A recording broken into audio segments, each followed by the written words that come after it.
کا دعویٰ صرف مسلمان ہی نہیں کرتے، دنیا کا ہر مذہب اور اس مذہب کے جتنے لیڈرز ہیں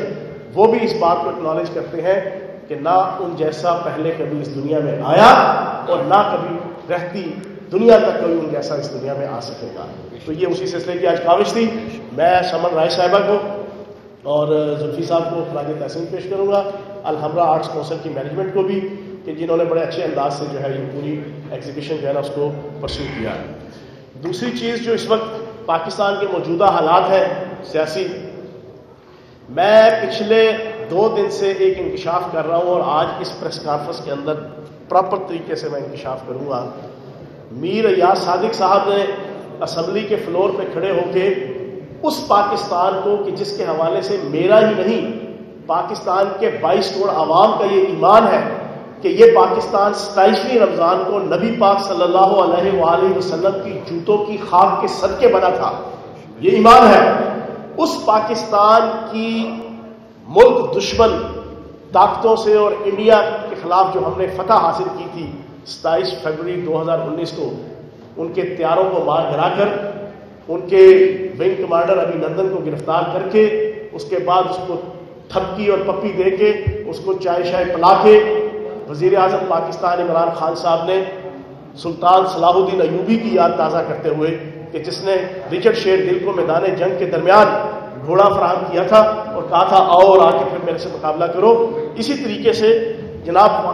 وزیر اعظم پاکستان عمران خان صاحب نے جناب ابھینندن کو واپس کیا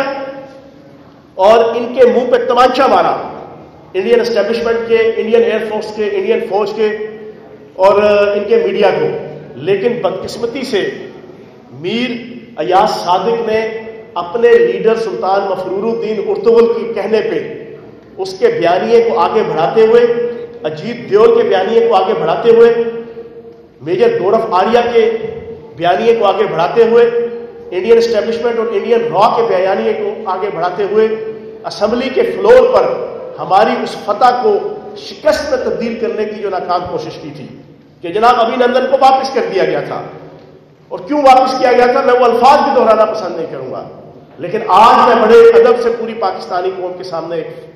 انکشاف کروں گا۔ 27 مئی 1999 کو کارگل کی جنگ ہو رہی تھی، جنگ میں پاکستان کے جوان اور افسر شہادتیں دے رہے تھے، جنگ جاری تھی، پاکستان کے شاہینوں نے اور پاکستان کی ایئر فورس نے اور افواج پاکستان نے کمال جرت کے ساتھ انڈیا کے MiG 21 طیارے کو تباہ کرنے کے بعد ان کے فلائٹ لیفٹیننٹ کم بم پتی نچکٹیا، 28 سال اس کی عمر تھی، اس کو گرفتار کیا، اس کم بم پتی نچکٹیا کو۔ لیکن اس وقت کے وزیر اعظم نواز شریف صاحب، انہوں نے اس وقت بھی وزیر اعظم اٹل بہار واجپئی جو بی جے پی کا ہی وزیر اعظم تھا، اس کے ساتھ کس طرح تعلق تھا پتہ نہیں کیوں اس نواز شریف اور اس کی فیملی کا ہر دور کے اندر انڈیا کی اسٹیبلشمنٹ، انڈیا کی بی جے پی، انڈیا کی RSS، انڈیا کی اسٹیبلشمنٹ کے ساتھ اتنے اچھے تعلقات کیوں ہوتے ہیں۔ اس وقت کے پاکستان کے وزیر اعظم نے فوری طور پہ حکم دیا کہ اس پائلٹ کو کوئی پاکستان کی فوجی ایجنسی اپنی کسٹڈی میں نہیں رکھے گی، اور وہاں پر یار یہ گزارش ہے اپنا فون بند کریں، وہاں پر نواز شریف نے فوری طور پہ آرڈر کیا کہ پاکستان کی سول ایجنسی اس کو اپنے کسٹڈی میں رکھے گی۔ پوری عزت، احترام اور وقار اور پیار کے ساتھ اس کا بم پتی نچکٹیا کو رکھا گیا 3-4 دن اور پھر اپنے دوست اٹل بہار واجپئی کے حوالے کر دیا گیا۔ میر ایاز صادق صاحب، آپ کرے تو رام لیلا، دوسرا کرے تو کریکٹر ڈھیلا، آپ کرے تو سبحان اللہ، دوسرا کرے تو استغفر اللہ، آپ کرے تو ماشاءاللہ، دوسرا کرے تو نعوذ باللہ، آپ کرے تو واہ واہ، دوسرا کرے تو تھو تھو، آپ کرے تو جنیوا کنونشن، کوئی دوسرا کرے تو واہ۔ اس وقت جنیوا کنونشن کا کہہ کے فوری طور پہ اس وقت دیا گیا، حوالے کیا گیا، جنگ جاری تھی، پاکستانی فوج جوانوں کا اور لوگوں کا خون بہ رہا تھا، جوان شہید ہو رہے تھے، افسر شہید ہو رہے تھے، لیکن اس کو وی وی آئی پی پروٹوکول کے اندر رکھتے ہوئے وزیر اعظم اس وقت کا نواز شریف، جس کی اس وقت شوگر ملوں کا شیرہ انڈیا کی شراب کے اندر استعمال ہوتا تھا اور اس کے لیے اربوں روپے کی ڈیلز ان کی طے ہوتی تھی، اپنے کاروبار کو پروموٹ کرنے کے لیے، اپنے لوہے کے کاروبار کو پروموٹ کرنے کے لیے اٹل بہار واجپئی کے ساتھ اپنی دوستی اور بی جے پی کے ساتھ اپنی دوستی اور انڈیا کے ساتھ اپنی دوستی پہ کم بم پتی نچکیا کو تو آپ حوالے کر دیں 3-4 دنوں کے اندر میں دوران جنگ، تو میر ایاز صادق صاحب، بیگم صفدر امان صاحبہ، اس وقت کس کی ٹانگیں کانپ رہی تھی؟ اس وقت کیا حالات تھے؟ آپ کرے تو جنیوا کنونشن، کوئی اور کرے تو ڈر خوف ٹینشن۔ یہ ہے ان کی منافقت، یہ ہے ان کی بددیانتی، یہ ہے ان کی ٹکے ماری، یہ ہے ان کی چانکیا کی سیاست، یہ ہے ان کی میکاولی کی سیاست، یہ ہے ان کی گوئبلز کی سیاست۔ اور حادثے سے بڑا سانحہ یہ ہوا، لوگ ٹھہرے نہیں حادثہ دیکھ کر۔ معافی نہیں مانگنی، معافی ہمیشہ اعلیٰ ظرف مانگتا ہے، معافی ہمیشہ بڑے حسب نسب نسل والا مانگتا ہے، معافی ہمیشہ بڑا آدمی مانگتا ہے، معافی ہمیشہ بڑے باپ کی اولاد مانگتی ہے۔ اگر کوئی چھوٹا یا بڑا گناہ ہو جائے، اگر کوئی چھوٹا یا بڑا جرم ہو جائے، معافی وہ مانگتا ہے۔ مزار قائد کی بے حرمتی کر دی، ابھی تک معافی نہیں مانگی، اور ام رباب اپنے حق کے لیے بے نظیر بھٹو کے مزار پہ جانے کے لیے آگے بڑھی، تو ذوالفقار علی بھٹو اور بے نظیر بھٹو کے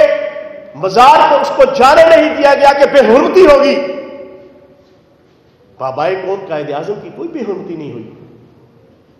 جہاں پہ انہوں نے اپنی زوجہ ماجدہ کے حق میں مادر ملت کے نعرے لگوائے،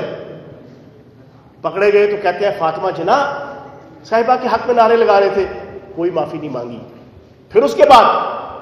کل پریس کانفرنس کی اسی میر ایاز صادق نے، اسی مولوی فضل الرحمان کے ساتھ، جس مولوی فضل الرحمان کے اباء و اجداد نے اور باپ نے کہا تھا شکر ہے پاکستان بنانے میں ہمارے بزرگوں کا کوئی کردار نہیں تھا، وہ کھڑے ہو کے کہتے ہیں کہ اس نے کم کہا،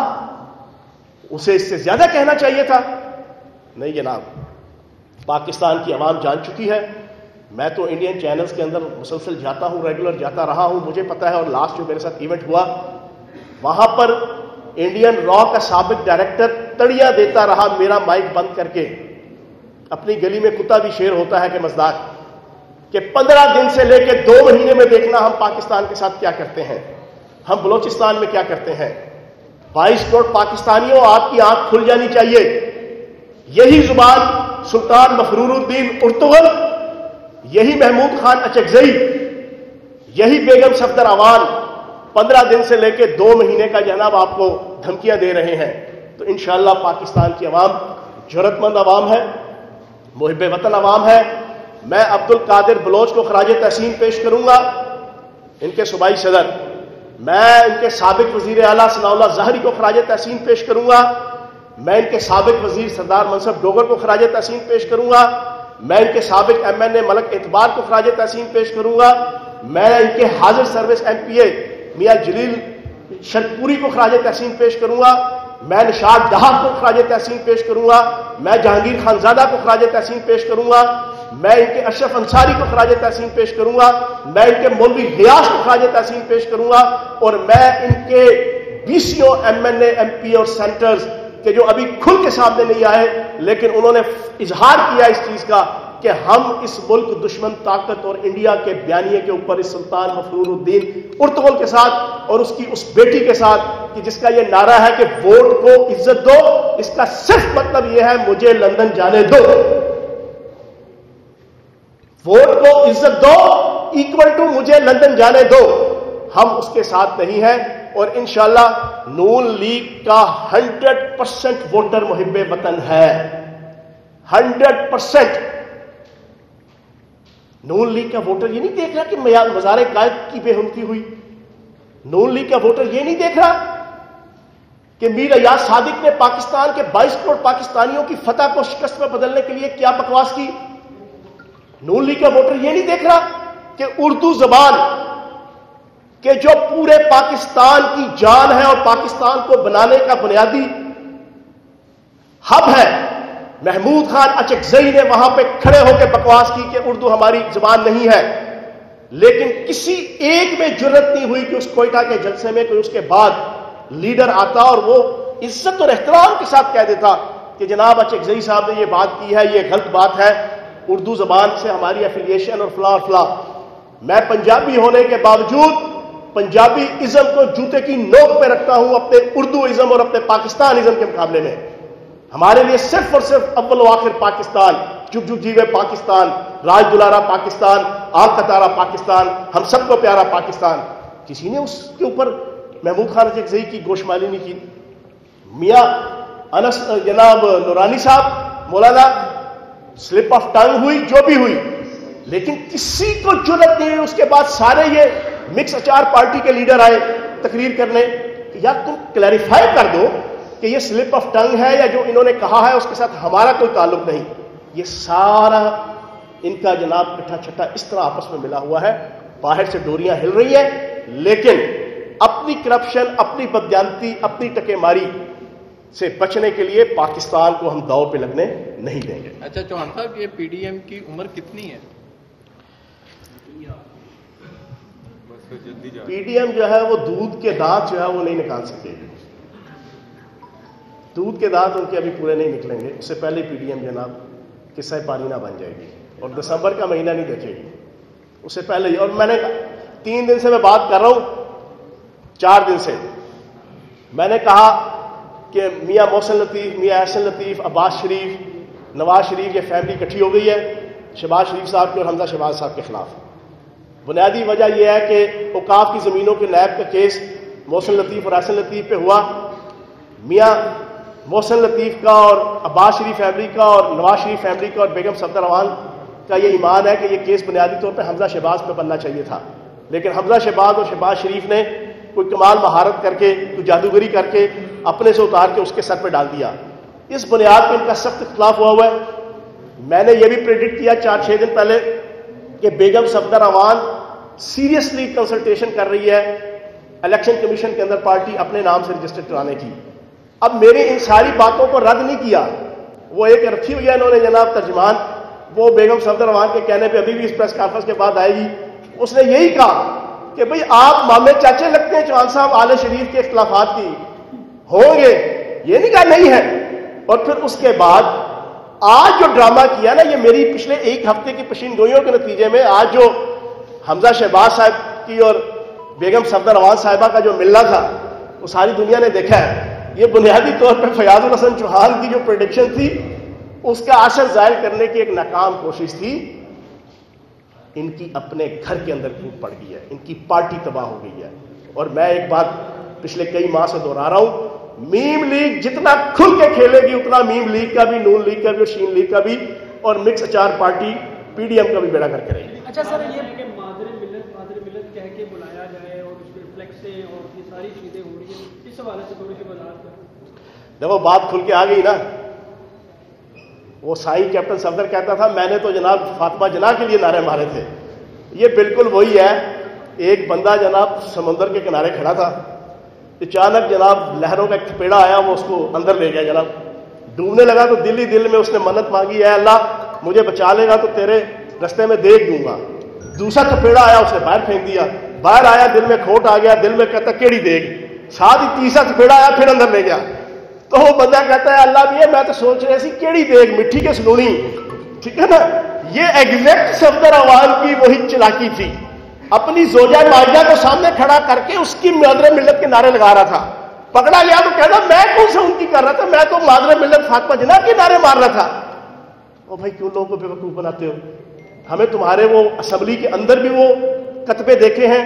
تمہاری وہ پوری اسٹریٹجی دیکھی ہے، تمہارے وہ نعرے دیکھے ہیں جس کے اوپر تم اس بیگم صفدر عوام کو مادر ملت بنا کے شو کرتے ہو. تو شرم آنی چاہیے آپ کو۔ اچھا یہ بتائیے گا کہ سیاست اپنی جگہ پہ رہی، لاہور کے اندر 200 سے زائد مقامات کو دوبارہ بند کیا جا رہا ہے، اس حوالے سے پنجاب حکومت کا اگر دیکھا جائے تو پچھلے 2 ماہ میں کوئی ریسپانس نہیں نظر آ رہا، اس حوالے سے کیا دیکھیں کرونا وائرس کے حوالے سے آپ کو پتہ ہے کہ پوری پاکستانی قوم کی جان سب سے پہلے ہے، تو اس کو مد نظر رکھ کے جو ہے وہ وزیر اعلیٰ پنجاب سردار عثمان بزدار صاحب فرام ڈے فرسٹ سے ہر چیز کا جو ہے نا فوری نوٹس بھی لیتے ہیں، اور اس کے یہ جتنی کچھ بھی جو ہے نا وہ پالیسی اسٹریٹجی ہم بنا رہے ہیں، ہماری کوشش ہوتی ہے کہ عوام کی جان کو میرا بھی سوال میں کیا ہونے جا رہا ہے؟ پرائم منسٹر نے بھی کہا ہے کہ اب دیکھے گی قوم کی کس کی ٹانگیں کانپتی ہیں، تو کیا مریم نواز گرفتار ہونے جا رہی ہے؟ بھائی ساروں نے دیکھا ہے کہ حمزہ شہباز کی ٹانگیں تو کانپ گئی نا کل، اس نے کہا جی میں نے بختر بند گاڑی میں نہیں جانا، اور یار تو اپنی happy birthday to you منانے کے لیے جا رہا ہے یا چھوٹی پھوپھی کے جو ہے شادی پہ یا ولیمے پہ جا رہا ہے یا جو ہے نا تو شالامار باغ سیر کرنے جا رہا ہے، تجھے لیموزین گاڑی میں لے کے جائیں، تجھے ہیلی کاپٹر کرائیں، چارٹر طیارہ کرائیں یا مرسیڈیز گاڑی تیرے لیے کریں، اور بھائی کھربوں ڈالر کی لوٹ مار کے ملزم اور مجرم ہو، فرد جرم عائد ہو چکی، اب تو مجرم بن گئے ہو، اور ٹکٹلیاں اور ان کے ناز نخرے دیکھو جی، ہم نے بختر بند گاڑی میں، اور این ٹائم پہ بختر بند گاڑی کے قریب پہنچا تو ٹانگیں کانپنا شروع ہوگی، کہتا میں نہیں جانا، تو ٹانگیں کس کی کانپی؟ ان کی کانپیں گی۔ آخری سوال جی، سب سے بڑا کردار میڈیا کا ہے، ہم نے آپ کو کنٹینر پر سونے سے لے کر پیتا کھانے تک دکھایا، آج آپ نے دیکھا ہوگا کہ آپ کی نظر سے گزرا ہوا ہے، عدالت میں صحافیوں پر تشدد کیا گیا، باقاعدہ طور پر مارا گیا، گلے دبائے گئے، اس پر کیا کہیں گے؟ سٹی 42 کے ہمارے رپورٹر زخمی بھی ہیں، نون لیگ کے لوگوں نے کیا، پولیس والے بھی پولیس والوں نے، نون لیگ کی رسپیکٹ نہیں دیتی ہے، اس پہ بھی تھوڑا سا اچھا مجھے جو ہے وہ صحافی دوستوں کی طرف سے یہ شکایت آ رہی ہے کہ نون لیگ کے جتنے بیٹ رپورٹر ہیں ان کو پراپر طریقے سے یا یہ تو اپنے فنکشنز میں بھی نہیں بلاتے نون لیگ والے، اور اس کے بعد بلائیں تو پھر ان کو عزت اور احترام کا خیال نہیں کرتے، ان کو باہر بٹھائے رکھتے ہیں۔ تو میری گزارش ہے بیگم صفدر روان صاحبہ سے، ووٹ کو عزت دو کے ساتھ صحافیوں کو عزت دو، یہ نعرہ بھی لگاؤ، جرنلسٹ ہے تو آپ ہیں، آپ کی ہر قسم کی جناب 2 نمبری بھی جناب چھپا کے آپ کو ہیرو بنا کے پیش کر دیتے ہیں، یہ جرنلسٹ ہی ہے، یہ میڈیا ہی ہے، تو اتنی کریج رکھو، یہ اپنے لکھے پڑھے سوالات چند لوگوں کو دے کے پچھوا کے پتلی گلی سے بھاگنے والی روایت چھوڑو، ٹھیک ہے؟ اور نون لیگ کے جتنے بھی بیٹ رپورٹرز ہیں، یہ میری اطلاع ہے کہ وہ آرگنائزیشن بنانے لگے ہیں ایک، اور وہ احتجاجی تحریک شروع کریں گے، جیسا ووٹ کو عزت دو والی احتجاجی تحریک تھی، اسی طرح نون لیگ کے خلاف جناب صحافیوں کو عزت دو والی تحریک بھی جو ہے وہ آ رہی ہے۔ Thank you very much.